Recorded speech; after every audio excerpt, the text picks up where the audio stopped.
Hi Scorpio, Happy New Year. Welcome back to the Astrology 33 channel. This is your 2021 general overview. Thank you to those of you who've liked, viewed, shared, subscribed, and donated to the channel. I appreciate all of that. For those of you looking for the general or love readings for January, those are already posted on the channel. You could just check out the playlist section of the channel for those. As far as what we have in front of us here, this is actually a spread where I pulled cards for each of the houses of the zodiac based on your sign. And we'll actually open up the reading by rolling some astrology dice to see where your focus should be as far as that goes. And we're actually going to pull an oracle card after we get to the main spread. So this is just a little something I wanted to do for the new year. Hopefully you guys like it. But yeah, we'll get started with the dice. Okay, so we have Pluto, which is actually your ruler, and it's in your third house of communication, so definitely going to be some significance with that energy this year. We have Aquarius, which is your fourth house, and we recently had Jupiter and Saturn move into that sign, so it makes sense that that's an area of focus for a lot of people. And we have 1, so first house, so this could just be saying that there's going to be a heavy focus on yourselves this year.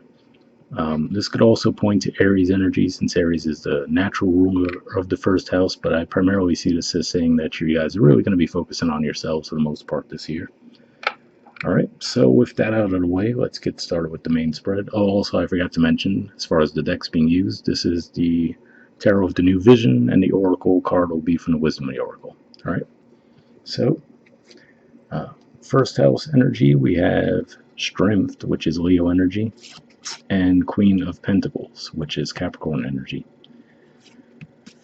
So I feel like this could be saying for some of you around career, for example, since Leo energy represents your 10th house of career and social status, you might be, keeping things a bit on the hush, maybe because you feel like there might not be full support in your environment if we do see the snake in the environment there. So could be you just kind of keeping to yourself a bit as far as your successes go.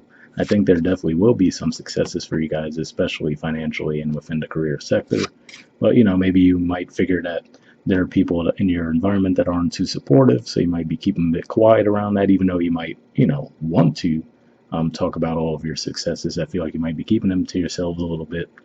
And this could also be potentially, you guys, if you realize that you've been getting in your own way in some way within your work environment, right? Maybe saying the wrong thing at the wrong time, things along those lines. You could just be saying that you might be learning from that, because you guys did have those heavy energies going through your third house of communication, so maybe that was a lesson some of you learned there. But with the Queen of Pentacles, looks like it's saying that you will have some successes, so I don't see this as a bad combination at all. Alright, in the second house, we have the Wheel of Fortune, so definitely a pretty positive card to get in any position in this spread, but especially in your second house, which represents your finances, possessions, self-worth. So especially if you guys have been going through some difficulty around finances lately, it looks like those things can be turning around for you. We do have the North Node in your 8th house, which could usually point to investments. So maybe if you had some investments that weren't doing so great, for example, they could be picking up this year, but definitely pretty positive energy to see here. And then there could also be some luck around finances when it comes to your home environment. So when it comes to investing in a home, maybe renovating your home, working from home, you name it. Since we do have Jupiter, which is what this energy represents, in your 4th house. It'll be in the 5th house for a bit this year too, so also it could be around creativity for some of you. Alright, in the 3rd house we have 2 of Wands. So to me this looks like you guys are ready to initiate. This is going to point to communication, short distance travel sometimes as well. So to me it looks like you guys are just ready to spark something new. Maybe this is something you've given some thought to for a while, but now you actually see it as this is the ideal time to launch it. For some of you, it could be around your daily routines, possibly even your work lives as well. And given that this is Aries energy, maybe during that Aries retrograde, you might have really been working out how to actually pull this thing off, right? And now that it's finally moving on, it's going to be moving into Taurus in a couple of days. Now you're actually ready to take action on that. But yeah, looks like there could definitely be a lot of communication. Maybe some of you within your work environment, you might be traveling a bit for work. That's a possibility. Could be anything, it could be as simple as being an Uber driver or a travel nurse, you name it, but that's what I see there. All right. In the 4th house, we have the 4 of Swords. So this is Libra energy here, which for you guys is your 12th house, and to see this show up in your 4th house, to me this says that you could be healing some things that maybe you've had in your subconscious for a long time. Finally taking the time to look at those things and move past them. And that could be due to the fact that, like we were saying, you do, especially given that Aquarius energy, which is your 4th house, came up as one of the key themes. Could just be saying that now that we have Saturn and Jupiter there, you guys are actually looking at these things, processing them, and actually getting ready to come out on the other side of that in a more positive way. And this could just point to healing around family connections as well, so hopefully that resonates with you. All right. 5th house, we have the King of Pentacles, which is actually Taurus energy or opposite sign, and the 10 of Pentacles, which is Virgo energy. So again, great energies to see here show up in your 5th house. If this is around romance, this could just be saying that you guys could actually be taking a relationship that maybe is a bit light for the time being, but taking it to the next level toward a serious commitment, given that this represents your opposite sign. And with the 10 of Pentacles, we also see that energy of stability long term, right? Now, 5th house is not just romance, but it's also creativity. So again, if this is around your work lives too, it looks like there's going to be some successes there on a financial level, given that we see the King of Pentacles and also the 10 of Pentacles. So either way, looks like your 5th house energy is going to be really good this year. Now, Jupiter will be moving into your 5th house for a bit. I think initially around May is when it's going to get in there, and then it'll eventually retrograde back into Aquarius, but then toward the very end of the year, it'll be back in your 5th house. So that could help with that as well. Okay, in the 6th house, we have my inability to pick up the card. There we go. We have the Moon. Elusiveness, right, as you could see, as I couldn't pick up the freaking card. But this could just be saying that when it comes to your work lives, your daily routines, possibly even your health, there could be some confusion, maybe not seeing the situation as clearly as you'd like to. If that's the case, could just be telling you to actually approach things from a more instinctive level, really tap into your intuition to see what's really going on. I did mention, for example, maybe there's not full support in your environment, so maybe that would cause you to withdraw a bit and not express as much what's going on. For some of you, this could even point to, in terms of health, maybe there could be like a mystery ailment that might come up for you guys that you can't figure out where it came from, right? And they might even have trouble pinpointing what exactly the issue is. But I will say I don't necessarily see it as a major thing, given that we do see pretty supportive energy in your 5th house and 1st house, which could point to longevity for you guys too. So I think it'd be more of a minor thing, but it just might come up out of nowhere. You're like, where is this coming from? So like a new allergy or something random like that. Possibly even to shellfish. All right, in the 7th house, we have the Emperor, which is Aries energy, and we have the High Priestess, which I usually view as Pisces energy, but definitely a very watery energy. This could represent you guys as well. So I could see this playing out a few different ways. Let's say if this is around relationships, maybe you'll be dealing with someone who has a pretty hard exterior, but underneath it all, they're actually a lot more intuitive and soft. So that's one way I could see that playing out. For others of you, if this is pointing more to your energy, where maybe if you've been a bit controlling within your relationships in the past, which can be the case. I mean, your opposite sign is Taurus, and Taurus is known to be a bit of a stubborn energy, so if that's been the approaches that you guys have taken, maybe you've been, letting go of that a bit, maybe trusting a bit more, having a bit more faith in letting connections unfold more naturally, right? And that could be leading to some successes for you there. Try to see if anything else comes to mind with this.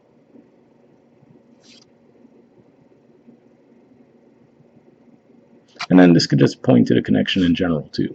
For example, maybe the more masculine energy is like super masculine, and then the more feminine energy is definitely more withdrawn and intuitive. But yeah, for most of you, I feel like this is saying that primarily, there could be someone that's in your environment that you're going to be connecting with that has that exterior, but also has their softer side that obviously you might be exposed to it, but to the external world, they might not really show that side of them. All right. And in the eighth house, a ton of cards came up, so this is going to be interesting. Starts with the Death card, which is your sign, so fitting you guys are the natural rulers of the eighth house that you pop up there. And we did see Pluto also as one of the focuses this year. Three of Cups, which is Cancer energy. Eight of Pentacles, which is Virgo energy. Justice, which is Libra energy. Three of Wands, which is Aries energy. And Eight of Swords, which is Gemini energy. So we could try to organize this into a storyline. Now, around intimacy, keep in mind also for you guys, your eighth house is Gemini, and we do have the North Node there. So there could be some lessons and some growth around that area of life for you guys. So let's say if this is around intimacy in particular, could just be saying that you're trying to find that balance between, just putting in the work and letting things come to you. Maybe that's been a bit of a difficulty for you guys in the past with the Justice energy. And now you're actually trying to move past that, and it might be easier said than done for some of you, right? It could be one of those things where you might overfunction, where sometimes you're the ones totally doing all the work, and then other times you're trying to let the others be the one to totally do the work. And possibly it could be one of those things too with the Justice energy popping up there where you might almost, I wouldn't say keep score necessarily, but you're like, all right, well, I initiated the thing the last time, so this time they have to initiate it, right? And that's almost like the antithesis of intimacy as far as keeping score. So it could be one of those things where you might be being asked to open up a bit more. And likewise, could be someone that you're dealing with too. So you could both be playing your part in that connection. And let's see if this is around investments.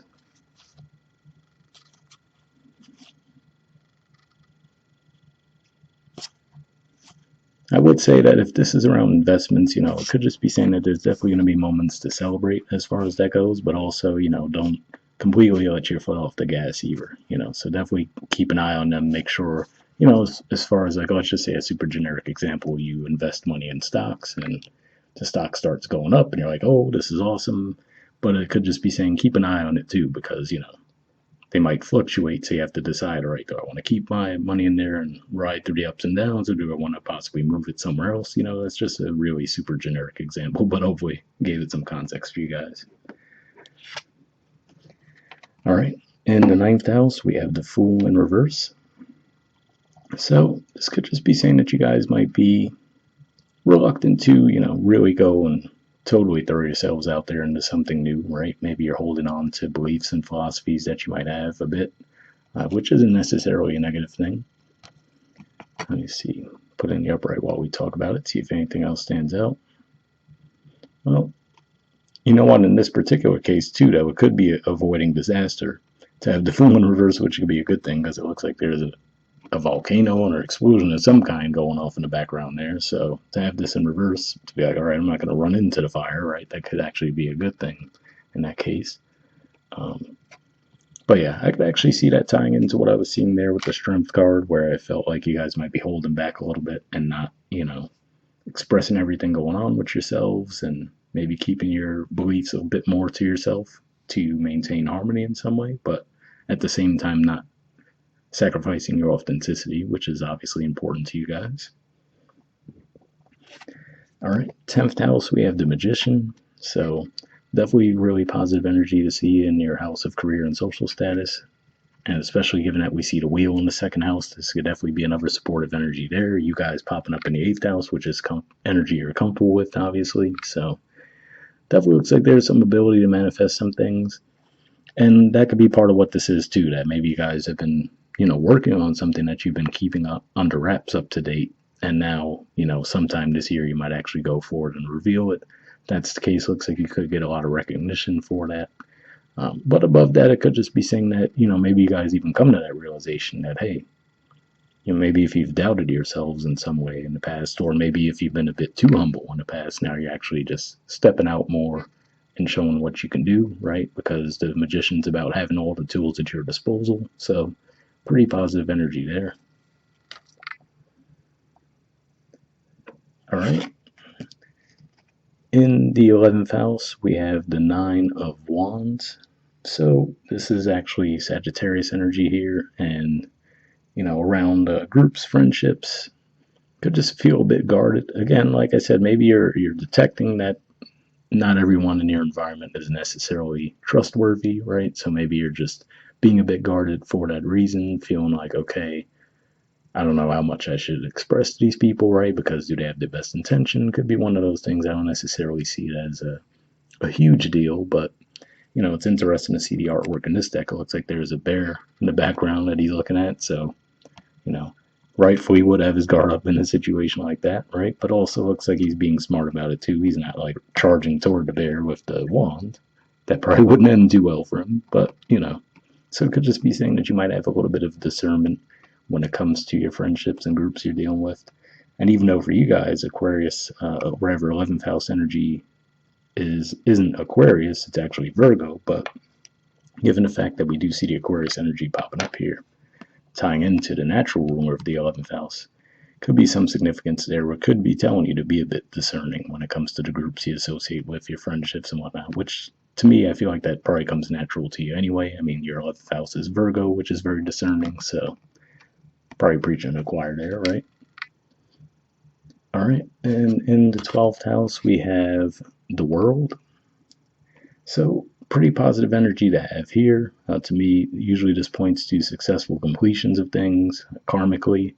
I also view this as North Node energy often, and like we said, that is in the 8th house, which is the house you guys naturally rule. So, as that transit wraps up through 2021, you might learn some successful things there. And also, if there's just been some things within your subconscious that you've had struggles with for a long time, like I was seeing there with the Four of Swords energy in your 4th house, it looks like this is saying that you're going to successfully overcome that.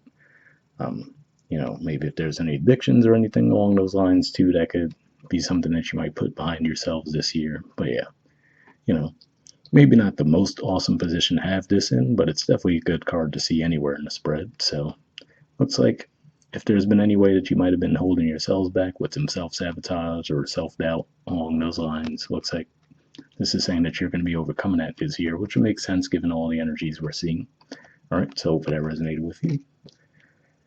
All right, and lastly, what we'll do is we'll pull a card from the Wisdom of the Oracle deck here. I did pre-shuffle the deck before we started recording. The one I'm going to be looking for here is just one jumper with general advice to wrap things up with. And if I shuffle for a while without anything coming up, then we'll just put the deck down and pull a card. All right, we'll see if we get anything.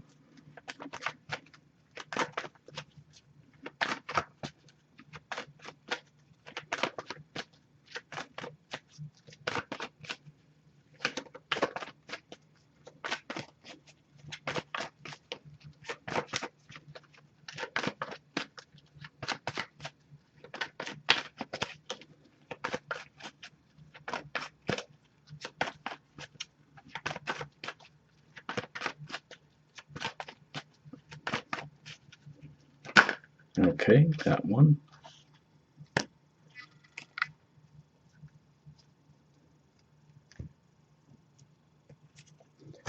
The card you guys got is Here and Now.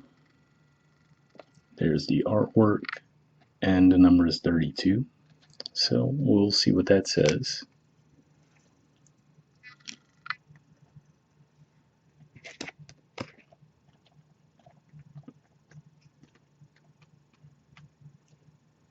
Okay, it says being fully present in the moment, living one day at a time.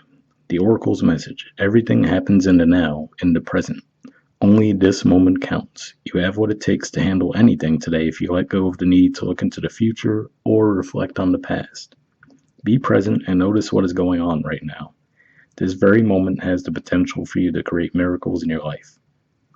So, definitely a pretty interesting message there. In a way, that makes me think of some of that energy we saw in the 8th house. I mean, there was so much going on in there, but that could be part of what that's pointing to. So, hopefully, that resonated with you. The relationship message says it's easy to yearn for a love affair or friendship you may not have right now, one that is more romantic, more fun, more reliable, more passionate. The good old days are gone and a new day has dawned. Let your heart trust that you have everything you need right now, whether you have the relationship you desire or not. Tomorrow is beyond your reach. Yesterday cannot return. The now is all that is available to you. Stay present and aware that in this moment, as you cherish and approve of your beautiful self, you are a magnet for love. Spirit is madly in love with you right now. Did you know that? Turn to Spirit to feel the joy of love in the here and now. So, definitely a pretty interesting message there. I could see that potentially tying into what I was saying for some of you, where if maybe you guys have been a bit more controlling when it comes to relationships with the Emperor energy and letting go of that with the more High Priestess energy, just kind of trusting things to fate a bit more. Given that we do see in your fifth house the King of Pentacles and the Ten of Pentacles, that might actually be the key to success for you guys this year. So hopefully that resonates too. And then the prosperity message says, what you are working on is golden, and your efforts will leave a powerful legacy. Focus not on meeting a goal in the far off future, but on creating your dream now, releasing your desire for an outcome, and owning that it already exists. It will appear in the material world as if by magic. Claim your prosperity now. The essence is more important than the form. When you are immersed in prosperous thoughts, you automatically tune into a sense of timelessness and unlimited potential. You can act as if, in spite of the temporary outer conditions. You are prosperous in this moment. What you think now becomes your reality. Stay present. So definitely a pretty positive message there too, and that definitely made me think of the fact that we do see the Magician in the 10th house, and also the World in the 12th house with the Four of Swords in the 4th. Like I said, if you guys have found that you've gotten in your own way with some self-limiting beliefs, it looks like you might be shedding those this year. So overall, pretty positive spread. Hopefully that resonated with you guys. We'll wrap up there. I'll see you all in a few weeks with the February reading. All right, bye.